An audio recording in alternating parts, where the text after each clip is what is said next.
easy. For that. Yeah. Studio, I'm going to studio see kama hiki unajua why you know the carpet and everything. So like we had to Bwana, keep on supporting good music. For sure. I'll see you. East Africa to the world. Cheers. Number one song globally. Celebrating number one song globally. You know. Ayo me today. La la la la la. Ayo me today. Lo lo lo lo lo. Ayo me today. This is God design. What up? Forever you'll be mine. Nani? Baby. Alright. Bana, habari ni gani kwa watu wangu wa nguvu? Na leo hii hapa tuna habari ambazo zimekuwa ni kubwa sana kwenye familia ya muziki wa Tanzania. Leo hii hapa tunaweza kushuhudia historia mpya imeweza kuandikwa kwenye muziki wa Bongo Flava.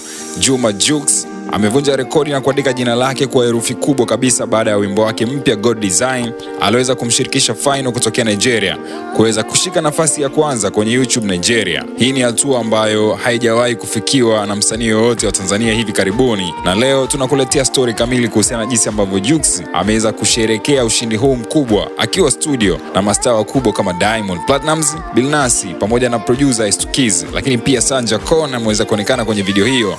Kose hata sekunde moja usipepese jicho kabisa. Kaa na mimi kuanzia mwanzo mpaka mwisho ujionee furaha hii, vicheko na motisha mpya kwenye muziki wa Afrika Mashariki. Bana, kama nawe ni miongoni mwa watu ambao wanakubali huu wimbo wa God Design, gonga like kwenye video, drop comment yako hapo fire ama emoji yoyote kuweza kuonyesha kwamba umefurahi ama neno lolote zuri utakuwa umeweza kutisha kinoma noma. I go by the name Stefano Temo there from Tanzania 255, back in business, back in story. Hii ni Tem TV.